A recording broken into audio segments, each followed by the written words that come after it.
نحمده ونستعينه ونستغفره ونعوذ بالله من شرور أنفسنا ومن سيئات أعمالنا من يهده الله فلا مضل له ومن يضلله فلا هادي له وأشهد أن لا إله إلا الله وحده لا شريك له وأشهد أن محمدا عبده ورسوله أرسله بالحق بشيرا ونذيرا وداعيا إلى الله بإذنه وسراجا منيرا أما بعد فإن خير الحديث كتاب الله وخير الهدي هدي محمد صلى الله عليه وسلم وشر الأمور محدثاتها وكل محدثة بدعة وكل بدعة ضلالة وكل ضلالة في النار. أعوذ بالله من الشيطان الرجيم. بسم الله الرحمن الرحيم. اقرأ باسم ربك الذي خلق خلق الإنسان من علق اقرأ وربك الأكرم الذي علم بالقلم علم الإنسان ما لم يعلم. قال رسول الله صلى الله عليه وسلم طلب العلم فريضة على كل مسلم. وقال رسول الله صلى الله عليه وسلم خيركم من تعلم القرآن وعلمه. رواه البخاری. ہر قسم کی تعریف، توصیف، بڑائی، کبریائی، پاکیزگی، بزرگی اللہ سبحانہ و تعالیٰ کے لیے سزاوار اور زیبا ہے، جو ساری کائنات کا مالک، رازق، حاکم اور معبود برحق ہے. اللہ کا درود و سلام ہو تمام انبیاء علیہ السلام پر، خصوصیت کے ساتھ رحمت للعالمین سید المرسلین، امام الانبیاء، شافع محشر، ساقی کوثر، محسن انسانیت، معلم انسانیت محمد مصطفیٰ صلی اللہ علیہ وسلم کی ذات گرامی پر. اللہم صلی علی محمد وعلی آل محمد وبارک وسلم. معزز علماء کرام، محترم بزرگوں، نوجوان بھائیوں، معصوم بچوں اور پردہ نشین اسلامی مائیں اور بہنیں، خطبہ جمعہ کے اس اہم ترین موقع پر اس آیت کریمہ کی روشنی میں خطبہ جمعہ کا عنوان ہے مکتب کی اہمیت، افادیت اور وقت کی ضرورت. حضرات، ہم اور آپ جانتے ہیں کہ اللہ تبارک و تعالیٰ نے پیارے نبی علیہ السلام پر جب نبوت کی ذمہ داری عائد فرمائی اور اللہ تبارک و تعالیٰ نے محمد صلی اللہ علیہ وسلم کو نبی بنایا تو قرآن کریم کا جو سب سے پہلا لفظ نازل فرمایا وہ تعلیم کی اہمیت پر ہے، تعلیم کی قدر و قیمت پر ہے. پڑھنے اور پڑھانے کے تعلق سے سورہ علق کی آیات میں نے آپ کے سامنے تلاوت کی. اللہ تبارک و تعالیٰ نے ان 5 آیات کریمہ کے اندر جو سب سے پہلے وحی کے طور پر اللہ تعالیٰ نے نازل فرمایا، اس میں تعلیم کی قدر و قیمت، تعلیم کی اہمیت کو اجاگر فرمایا اور ساتھ ہی ساتھ تعلیم کا مقصد بھی اللہ تبارک و تعالیٰ نے بتایا. گویا معلوم یہ ہوا کہ صرف علم کا حاصل کرنا ضروری نہیں ہے، بلکہ علم حاصل کرنے کے جو اغراض ہیں، علم حاصل کرنے کا جو ٹارگٹ ہے، علم کیوں حاصل کیا جائے، کس لیے حاصل کیا جائے، علم حاصل کرنے کا کیا گول ہونا چاہیے، علم حاصل کرنے کے کیا ریزلٹ ہونا چاہیے، اللہ تبارک و تعالیٰ نے ان آیات کریمہ کے اندر اس کی بھی وضاحت فرمائی. فرمایا اللہ تبارک و تعالیٰ نے اقرأ باسم ربک الذی خلق، اے محمد صلی اللہ علیہ وسلم پڑھیے آپ اپنے اس رب کے نام سے جس نے آپ کو پیدا فرمایا. اسی آیت کریمہ کے اندر 2 ٹکڑے ہمیں اور آپ کو ملتے ہیں. پہلا لفظ جہاں قرآن کریم کے اندر نازل ہونے والا جو ہے وہ لفظ اقرا ہے، جس کے ذریعے معلوم یہ ہوتا ہے کہ پڑھائی کے ذریعے، تعلیم کے ذریعے تمام خرافات کا خاتمہ ہو سکتا ہے، تمام بدعقیدگی کا خاتمہ ہو سکتا ہے، تمام رسم و رواج کا خاتمہ ہو سکتا ہے، تمام عبادات جو اللہ تبارک و تعالیٰ سے ہٹ کر کی جا رہی ہیں ان تمام شرکیہ اعمال کا خاتمہ ہو سکتا ہے، تمام بدعات کا خاتمہ ہو سکتا ہے. اور پھر اسی لفظ اقرا کے ذریعے یہ بھی معلوم ہوتا ہے کہ جتنی بد اخلاقیاں ہیں ان تمام کی تمام بد اخلاقیاں بھی دور ہو سکتی ہے.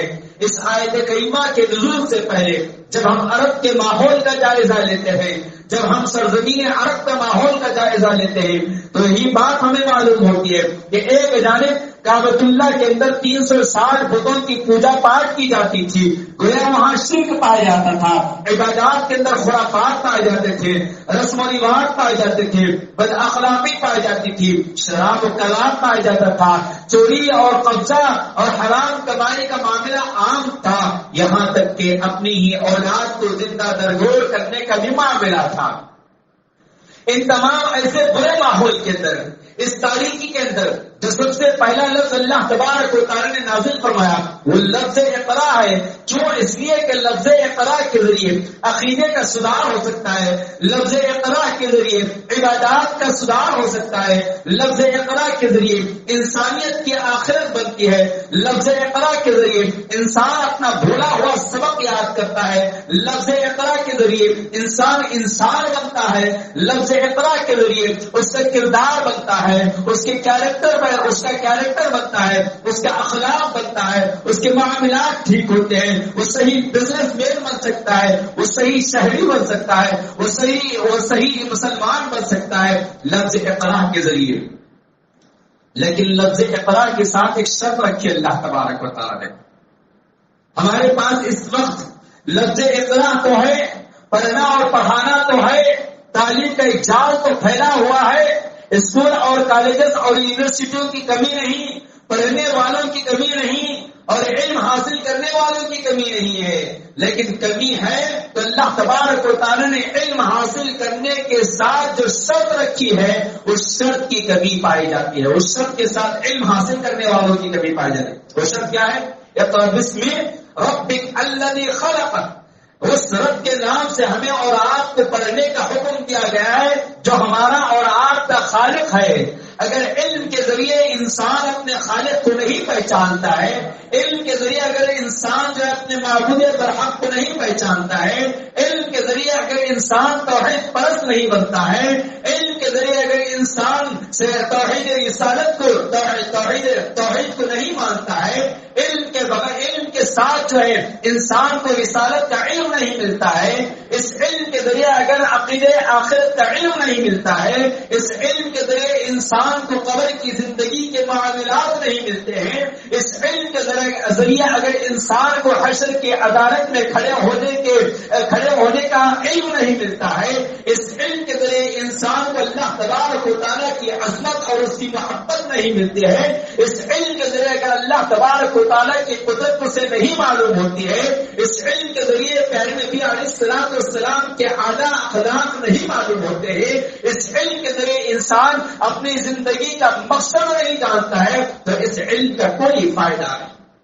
اس علم کا کوئی فائدہ نہیں ہے کہ انسان کو نہ پہچانے، اس علم کا کوئی فائدہ نہیں ہے۔ انسان اس علم کے ذریعے اپنے رزاق کو نہ پہچانے، اس علم کا کوئی فائدہ نہیں ہے۔ اسی لیے میں نے ان آیات کریمہ کا انتخاب کرتے ہوئے اس بات کی وضاحت کرنا ضروری سمجھتا ہوں کہ آج ہمارے درمیان تعلیم کا معاملہ تو ہے، ایجوکیشن کا معاملہ تو ہے، لیکن مقصد تعلیم نہیں ہے، مقصد تعلیم نہیں ہے، اس علم کا کوئی گول نہیں ہے، اس علم کا کوئی فائدہ ہم اٹھانا نہیں چاہتے۔ اس لیے اللہ تبارک و تعالیٰ نے قرآن کریم کی پہلی ہی آیت کریمہ کے اندر حصول علم کا مقصد بھی بتا دیا گیا کہ تمہارے علم کا مقصد تمہارے رب کی پہچان ہو، تمہارے علم کے مقصد تمہارے علم کے حاصل کرنے کی غرض و غائب تمہارے اپنے واحد الہی کی پہچان ہو، معرفت الہی ہو، تم اپنے رب کو پہچانو۔ لہذا قرآن کریم اس بات کی دعوت دیتا ہے کہ ہم علم حاصل کریں تو اللہ تبارک و تعالیٰ کو پہچاننے کے لیے حاصل کریں، اس کی بندگی کیا ہے، اس کے حقوق کیا ہے، اللہ تبارک و تعالیٰ کون ہے، اس کی ذات کیسی ہے، اس کی صفات کیسے ہیں، اس کی قدرت کیسی ہے، اور پھر اس نے ہمیں کیوں پیدا کیا ہے، ہمیں کیوں پیدا کیا ہے، ہم کیوں دنیا کے اندر آئے ہیں، کس لیے آئے ہیں اور کہاں جانا ہے۔ ان تمام چیزوں کا علم اگر ہمیں ملتا ہے تو علم گویا فائدہ مند ہے، مفید۔ حضرات، علم کی قدر و قیمت اسلام کے اندر بہت ہے۔ قرآن کریم کے بے شمار آیات میں ہمیں تعلیم کی اہمیت معلوم ہوتی ہے۔ اللہ تبارک و تعالیٰ نے جہاں ان 5 آیات کریمہ کے اندر تعلیم اور تعلم کا حکم دیا، وہیں پر بار بار قرآن کریم کے اندر ذکر فرمایا۔ قرآن کریم کی مختلف آیات کے اندر اللہ تبارک و تعالیٰ نے تعلیم حاصل کرنے تعلیم دینے والوں کا مقام، علم والوں کا مقام، غیر علم والوں کا مقام مختلف آیات کے ذریعے واضح فرمایا اللہ تبارک و تعالیٰ نے قُلْ هَلْ يَسْتَوِي الَّذِينَ يَعْلَمُونَ وَالَّذِينَ لَا يَعْلَمُونَ، اے نبی آپ فرما دیجئے کیا جاننے والا اور نہ جاننے والا دونوں برابر ہو سکتے ہیں؟ یہاں بھی گویا علم کیا اور اہل علم کی قدر و قیمت بتائی گئی۔ دوسری آیت کریمہ میں تمام انسانیت میں اہل ایمان کا مقام اور اہل ایمان میں مسلمانوں میں مومنوں میں اہل علم کا مقام ذکر فرمایا۔ اللہ نے فرمایا يَرْفَعِ اللَّهُ الَّذِينَ آمَنُوا مِنْكُمْ وَالَّذِينَ أُوتُوا الْعِلْمَ دَرَجَاتٍ، کہ تمام انسانوں میں اللہ تعالیٰ کے نزدیک وہ لوگ بہت بلند ہیں جو ایمان لائے، اور ایمان والوں میں علم والوں کا مقام بلند ہے۔ گویا قرآن کریم کے اندر مختلف آیات میں علم حاصل کرنے کی غرض و غایت اور علم حاصل کرنے پر ابھارا گیا۔ پیارے نبی علیہ السلام کی بے شمار احادیث ہیں۔ آپ علیہ السلام کی تعلیم کی اہمیت پر، فضیلت پر وارد احادیث شریفہ جو ہے کتب احادیث کی ہر کتاب کے اندر موجود ہے، ہر کتاب کے اندر موجود ہے۔ میں نے آپ کے سامنے دو حدیثیں پیش کی، ان دونوں احادیث کے اندر بھی تعلیم اور تعلم کی قدر و قیمت بتائی جاتی ہے۔ آپ نے فرمایا طلب العلم فریضۃ علی کل مسلم، کہ ہر مسلمان کا علم حاصل کرنا ضروری ہے، چاہے وہ مسلمان مرد ہو کے عورت ہو، چاہے وہ مسلمان کالا ہو کے گورا ہو، چاہے وہ مسلمان مالدار ہو کے غریب ہو، ہر مسلمان کا علم حاصل کرنا ضروری ہے۔ کون سا علم حاصل کرنا ہے آگے کی گفتگو میں آپ کو واضح کروں گا۔ پیارے نبی علیہ السلام نے سارے مومنوں میں سب سے بہترین انسان کس کو قرار دیا؟ آپ نے فرمایا خیرکم من تعلم القرآن وعلمہ، کہ تم میں سب سے بہترین انسان وہ ہے، سب سے اچھا انسان وہ ہے جو قرآن کو سیکھتا ہے اور قرآن کو سکھاتا ہے۔ حاضرین جمعہ، گفتگو کو میں مختصر کرتے ہوئے یہی سے اپنی بات کو آگے بڑھا دیتا ہوں کہ میرا جو عنوان ہے مکتب کی اہمیت اور افادیت، اس کی غرض و غایت کو واضح کرنے کے لیے میں نے آپ کے سامنے چند آیات کی روشنی میں اور احادیث کی روشنی میں تعلیم کی اہمیت اور اس کی افادیت کو واضح کیا ہے۔ اب آئیے چلتے ہیں کہ تعلیم کی غرض و غایت کو بھی میں نے آپ کے سامنے واضح کیا ہے۔ تعلیم کے ذرائع کیا ہے، علم حاصل کرنے کی عمر کیا ہے، علم کب سے حاصل کرنا چاہیے، کہاں حاصل کرنا چاہیے، کیسے حاصل کرنا چاہیے، اس کے تعلق سے چند باتیں آپ کی خدمت میں رکھوں گا۔ حضرات، علم جو ہے ماں کی گود سے شروع ہوتا ہے۔ علم جو ہے ماں کی گود سے شروع ہوتا ہے، یعنی ہماری اولاد کی جو ماں ہوتی ہے، اس ماں اگر وہ ماں نیک ہو، تعلیم یافتہ ہو، تو وہیں سے ہماری اولاد کی تعلیم و تربیت کا وقت شروع ہو جاتا ہے۔ ہماری مائیں جو ہے سب سے پہلا مدرسہ ہوتی ہے۔ ہر بچے کے لیے سب سے پہلا جو مدرسہ ہے، ہر بچی کے لیے سب سے پہلا جو مکتب ہے، جو معہد ہے، وہ اپنی ماں کی گود ہے، وہ اس کی ماں کی گود ہے۔ لہذا اسی لیے اسلام نے ہمیں اور آپ کو بار بار اس بات کی تاکید کی کہ دیکھو جب رشتہ تلاش کرو تو دیندار کو ترجیح دو۔ اگر تم دیندار کو اور دین پسند کو ترجیح دو گے تو تمہارے لیے دنیا اور آخرت کی سرخروئی مل جائے گی۔ اسی لیے آپ علیہ السلام نے نیک رشتوں کو تلاش کرنے کا حکم دیا ہے، اور نیک بیوی اور نیک عورت کو آپ علیہ السلام نے ساری دنیا کی سب سے قیمتی چیز بتایا۔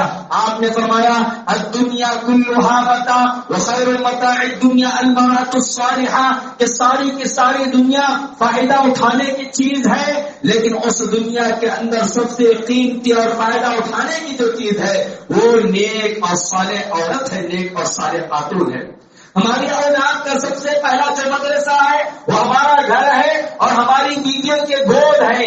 اگر ہماری بیویاں نیک ہیں، ہمارے بچوں کی مائیں نیک ہیں، تو گویا وہیں سے سیکھنے اور سکھانے کا سلسلہ شروع ہو جاتا ہے۔ ہم اور آپ دیکھتے ہیں کہ ہمارے چھوٹے چھوٹے معصوم سے بچے گھروں میں ہمارے ہر ایکشن کو قبول کرتے ہیں، ہمارے ہر اشارے کو قبول کرتے ہیں، وہ ہماری ہر بات کو سمجھتے ہیں، ہم جیسا کرتے ہیں ویسا کرنے کی کوشش کرتے ہیں، ہم جو بولتے ہیں وہ بولنے کی کوشش کرتے ہیں۔ اگر ماں باپ نیک ہے، اذان ہوتی ہے، نماز کا وقت ہوتا ہے، ماں مصلی بچھاتی ہے اور ماں جو ہے قیام کرتی ہے، رکوع کرتی ہے اور سجدے میں چلے جاتی ہے، تو اس کے ساتھ رہنے والا بیٹا، اس کے ساتھ رہنے والی بیٹی جس کی عمر ابھی 1.5 سال ہے، اسے نہیں معلوم کہ ماں کیا کر رہی ہے، لیکن ماں کے نقش قدم پر، ماں کے اس ایکشن کو دیکھ کر جو ہے وہ خود لڑکا ہوتی ہے، لڑکی ہو ماں کے ساتھ سرتاریز ہو جاتے ہیں۔ یہ اور بات ہے جو اسے معلوم تک نہیں ہے کہ میری ماں نماز پڑھ رہی ہے، سجدہ کر رہی ہے، رکوع کر رہی ہے، قیام کر رہی ہے۔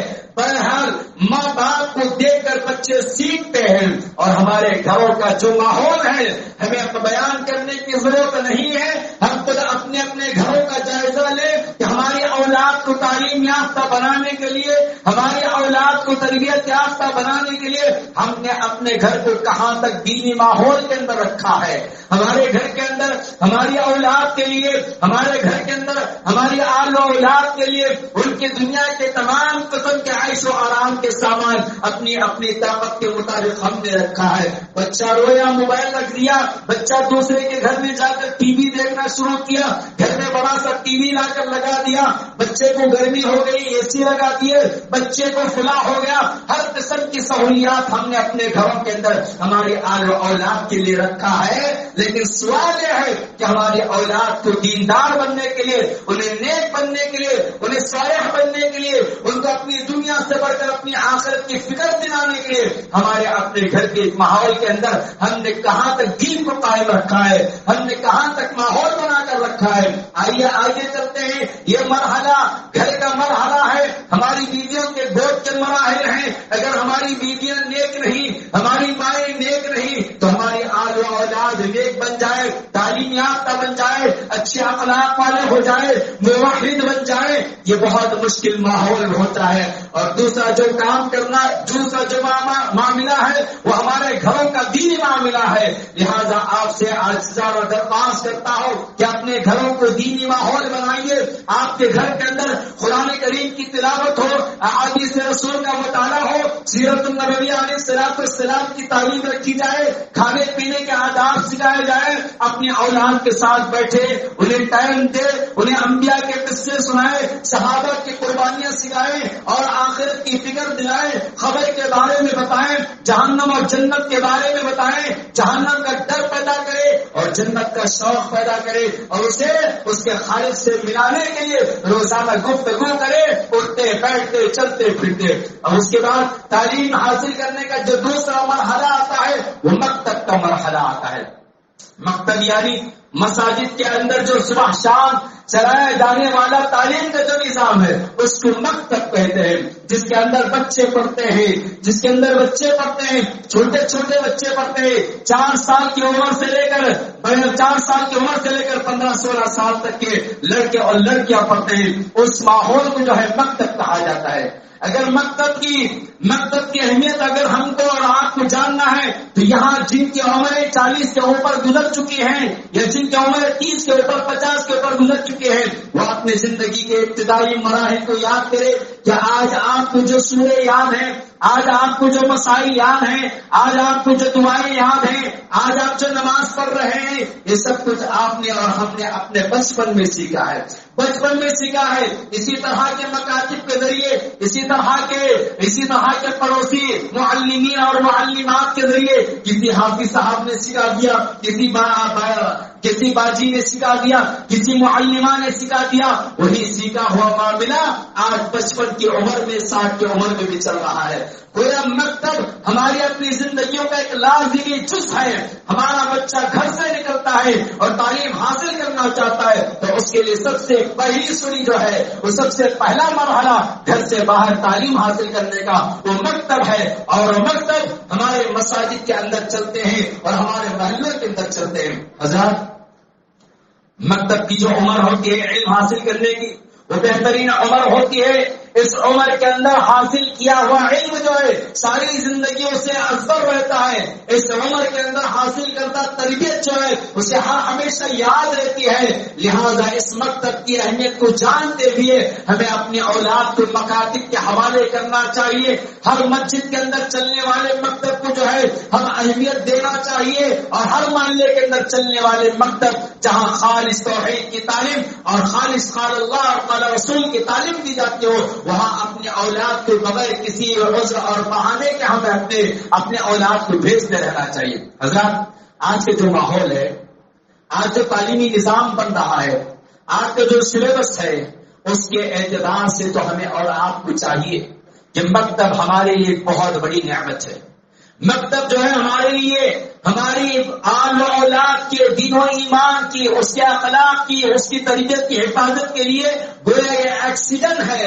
اگر ان بچوں سے چھین لیا جائے تو جیتے جی وہ مر جائیں گے، جیتے جی وہ بے ایمان ہو جائیں گے، جیتے جی وہ بے دین ہو جائیں گے، دین بیزار ہو جائیں گے. کیوں؟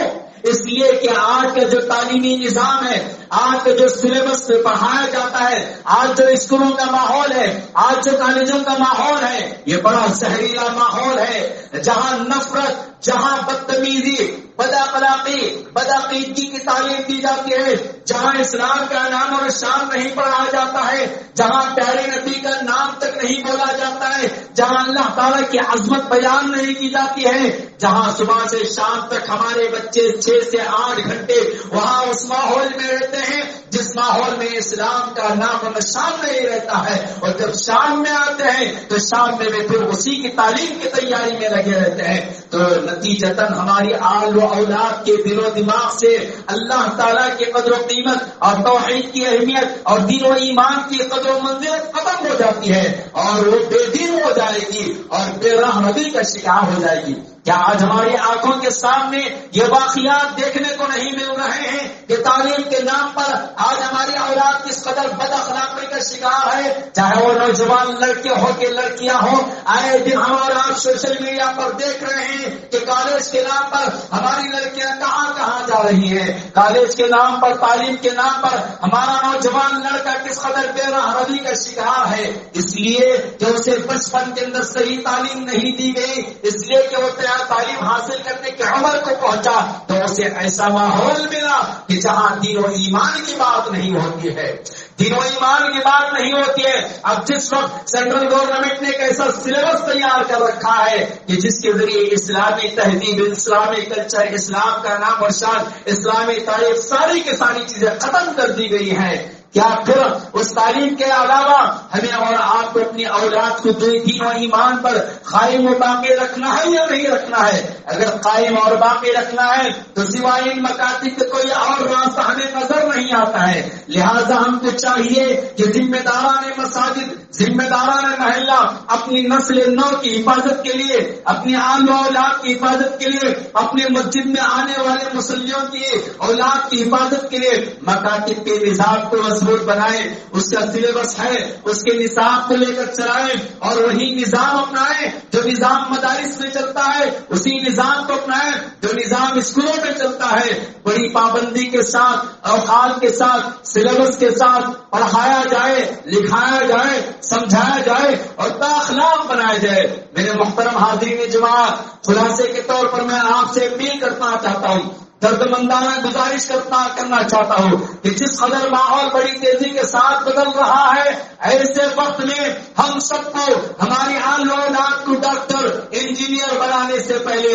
لاکھوں روپئے کمانے والا بزنس مین بنانے سے پہلے ایک اچھا موحد بنائے، ایک اچھا مومن بنائے، ایک اچھا مسلمان بنائے. وہ کہاں بن سکتا ہے؟ وہ بنانے کی فیکٹریاں یہی ہیں، وہ بنانے کی کمپنیاں یہی ہیں، وہ بنانے کی جگہ یہی ہے، یہی مکاتب ہے جہاں سے دین و ایمان کی بات آتی ہے، یہی مکاتب ہے جہاں سے علم حاصل کیا جاتا ہے. اسلاف اکرام کی زندگیوں کی بڑی بڑی مثالیں ہیں. امام شافعی رحمۃ اللہ علیہ کہتے ہیں کہ میں جو ہے جب پیدا ہوا تو یتیم ہو گیا، تو میری ماں نے جب میں پڑھنے لکھنے کے لائق بنا تو میری ماں مجھے محلے کے مکتب میں لے جا کر چھوڑی، میری ماں مجھے محلے کے مکتب میں لے جا کر چھوڑی اور وہ وقت کا امام بن گئے امام شافعی رحمۃ اللہ علیہ. ایسی بہت ساری مثالیں ہمیں اور آپ کو ملتی ہیں. ایک جانب ان مکاتب کے ذریعے لڑکیاں اور لڑکیوں کی تعلیم کو اہمیت دینا چاہیے، مکمل نظام بنانا چاہیے، ٹائم ٹیبل بنانا چاہیے، اور ساتھ ہی ساتھ ایک اور بات میں آپ کو بتا کر اپنی بات کو ختم کر دیتا ہوں. وہ بات یہ ہے کہ ہم سب جانتے ہیں کہ آج ہر اسکول میں پڑھنے والا لڑکا ہو یا لڑکی ہو، ہمارے شہر کے ٹاپ سے ٹاپ اسکول بھی کیوں نہ ہو، جہاں ہم ماہانہ 2-4 ہزار فیس نہ دیتے ہو ایسی اسکول میں پڑھنے والے طالب علم کے لیے بھی، اسٹوڈنٹ کے لیے بھی ہم جو چاہتے ہیں کہ اسے ٹیوشن پڑھایا جائے، اسے ٹیوشن کے حوالے لگایا جائے. ذرا غور کیجئے، 6 سے 8 گھنٹے ہمارا بچہ اسکول میں رہا، ماں باپ سے دور رہا، دین سے دور رہا، ظہر کی نماز غائب ہو گئی، اور پھر اس کے بعد آنے تک اثر ختم ہو گئی، اور ٹیوشن کے نام پر مغرب اور عشاء ختم ہو گئی. کیا ہماری اولاد دین سے دور اور نمازوں سے دور، مساجد سے دور، اپنے والدین سے دور نہیں ہو رہی ہے؟ ہو رہی ہے. تو اس کے لیے بہترین علاج یہ ہے، اس کا بہترین علاج یہ ہے کہ ہم جو ہے ہمارے مساجد کے اندر مکاتب کے ساتھ ساتھ جو ہے وہی اصلی تعلیم کے ٹیوشن بھی اگر کھول دیں تو نتیجے میں ہماری مساجد بھی آباد رہیں گے، اور ہمارے بچے مسجدوں سے لگ کر رہیں گے، ہمارے والدین بھی بے فکر رہیں گے. یہاں دینی تعلیم بھی مل جائے گی اور دنیاوی تعلیم بھی مل جائے گی، اور نتیجے میں بچہ نمازی بن جائے گا، توحید پرست بن جائے گا، با اخلاق بن جائے گا، مسجد سے اس کا تعلق جڑ جائے گا، اور مغرب اور عشاء کی نماز جماعت کے ساتھ ادا کرے گا. اس سے بڑی اور کیا چیز ہمیں اور آپ کو چاہیے؟ اگر اس طرح کا نظام چلتا ہے تو والدین مکاتب کو بھیجنے کے لیے بھی گویا تیار ہو جائیں گے، کیونکہ ان کی فکر ختم ہو جائے گی کہ ایک ہی چھت کے نیچے وہ بھی اللہ کے گھر کے اندر دونوں طرح کی تعلیم دی جا رہی ہے. 1 گھنٹہ اس کی تعلیم دی جائے گی اور 1 گھنٹہ اس کا جو ہے ہوم ورک کروایا جائے گا. اور اس کا ایک اور فائدہ یہ ہوگا کہ ہماری اپنی جماعت کے اندر، ہمارے اپنے مسلمانوں کے اندر جو تعلیم یافتہ نوجوان ہے انہیں بھی جو خدمت کا موقع مل جائے گا، ہمارے جو علماء ہے انہیں بھی خدمت کا موقع مل جائے گا، اور چند ہی سال کے اندر ہماری مسجد کا ماحول، ہمارے محلے کا ماحول، ہمارے گھر کا ماحول بدل جائے گا. لہذا ضرورت اس بات کی ہے کہ ہم جو ہے ان باتوں کو اہمیت دیں، ان باتوں کو جو ہے کس طرح اپلائی کر سکتے ہیں، کس طرح ہم ہر مسجد کے اندر، ہر محلے کے اندر اس کو جو ہے عمل میں لا سکتے ہیں، اس پر غور و فکر کریں اور ایک دوسرے سے مشورہ کریں اور ایک دوسرے کے تعاون سے جو ہے اس کام کو آگے بڑھائیں. یہی ایک ذریعہ ہے آنے والی نسل کے دین و ایمان کی حفاظت کی.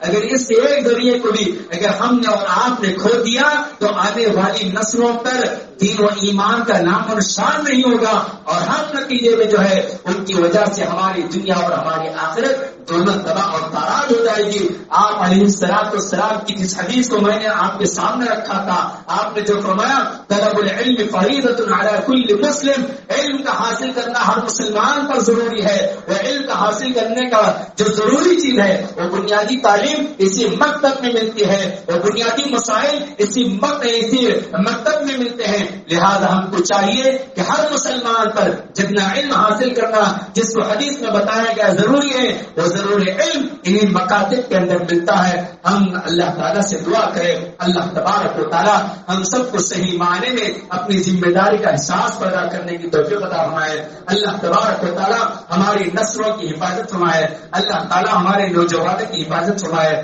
اللہ تبارک و تعالیٰ ہمیں حقیقی معنی میں علم حاصل کرنے والا بنائے. اللہ تبارک و تعالیٰ حقیقی معنی میں ہمیں اپنے خالق کو، اپنے رزاق کو اور اپنے معبود کو پہچاننے والا بنائے. اے اللہ ہمارے آل و اولاد کو توحید پرست بنا دیجیے. اے اللہ متبع کتاب و سنت بنا دیجیے. اے اللہ ہم سب کی فکروں کو قرآن اور حدیث کے مطابق عملی ڈھانچے میں عمل کرنے اور کرانے کی توفیق عطا فرما دیجیے. اے اللہ ہماری دعاؤں کو قبول فرمائیے. اے اللہ ہمارے مساجد کی حفاظت فرمائیے، ہماری جائیداد کی حفاظت فرمائیے، مسلمانوں کی حفاظت فرمائیے، عالم اسلام کی حفاظت فرمائیے، حرمین کی حفاظت فرمائیے. اللہ حرمین کی خدمت کرنے والے قادموں کی حفاظت فرمائیے. اللہ آپ جانتے ہیں ساری دنیا کے مسلمان اس وقت آپ کے گھر، آپ کے کعبۃ اللہ کے اندر جو ہے اس کا طواف، اس کی زیارت میں لگے ہوئے ہیں. اللہ ان سب کی حفاظت فرمائیے. اللہ جتنے حاجی اللہ پہنچ چکے ہیں اللہ آپ ان سب کے حق کو قبول فرما لیجیے. اللہ ان کے تمام اراکین کو قبول فرما لیجیے. اللہ انہیں صحیح سلامت اور حفظ و امان میں رکھتے ہوئے انہیں مکمل حج کروائے. اللہ مسجد اقصی کو آزاد فرما دیجیے. اللہ مسجد اقصی کے لیے کی جانے والی کوششوں کو قبول فرمائیے. اللہ مسجد اقصی کے حق میں ہم سوائے دعا کے کچھ نہیں کر سکتے ہیں. اللہ ہماری دعاؤں کو قبول فرمائیے. اللہ ہمیں جو بیمار ہیں شفا کاملہ عاجلہ عطا فرمائیے. اللہ جو مقروض ہیں ان کے قرضوں کی ادائیگی کی راہیں ہموار فرمائیے. اللہ جو صاحب اولاد ہیں ان کے اولاد کو نیک اور صالح بنا دیجیے. اللہ جو بے اولاد ہیں اللہ انہیں نیک اور صالح اولاد عطا فرمائیے. اللہ ہم سب کو حلال روزی روٹی عطا فرمائیے. اللہ ہمارے والدین جو 2 یا 1 زندہ ہے اللہ ان کی خدمت کر کے جنت حاصل کرنے کی توفیق عطا فرمائے. اللہ ہم میں سے جن کے والدین 2 یا 1 گزر چکے ہیں اللہ ان کی مغفرت فرمائیے. اللہ علماء کی اہل ایمان کی حفاظت فرمائیے. اللہ ہم سب کو دین و ایمان کی خدمت کرنے والا بنا دیجیے. آمین. بارک اللہ لنا ولکم فی القرآن العظیم ونفعنا وإياكم بالآیات والذکر الحکیم انه تعالی جواد ملک بر رؤوف رحیم رب العالمین. إن الحمد لله نحمده ونستعينه ونستغفره ونعوذ بالله من شرور أنفسنا ومن سيئات أعمالنا من يهده الله فلا مضل له ومن يضلله فلا هادي له وأشهد أن لا إله إلا الله وحده لا شريك له وأشهد أن محمدا عبده ورسوله أرسله بالحق بشيرا ونذيرا وداعيا إلى الله بإذنه وسراجا منيرا. أما بعد فإن خير الحديث كتاب الله وخير الهدي هدي محمد صلى الله عليه وسلم وشر الأمور محدثاتها وكل محدثة بدعة وكل بدعة ضلالة وكل ضلالة في النار. أعوذ بالله من الشيطان الرجيم. بسم الله الرحمن الرحيم. إن الله وملائكته يصلون على النبي يا أيها الذين آمنوا صلوا عليه وسلموا تسليما. اللهم صل على محمد وعلى آل محمد كما صليت على إبراهيم وعلى آل إبراهيم إنك حميد مجيد. اللهم بارك على محمد وعلى آل محمد كما باركت على إبراهيم وعلى آل إبراهيم إنك حميد مجيد. اللهم انصر من نصر دين محمد صلى الله عليه وسلم واجعلنا منهم آمين. اللهم انصر من قتل دين محمد صلى الله عليه وسلم ولا تجعلنا منهم آمين. رحمني ورحمكم الله. إن الله يأمر بالعدل والإحسان وإيتاء ذي القربى وينهى عن الفحشاء والمنكر ولذكر الله أكبر. والسلام عليكم ورحمة الله وبركاته.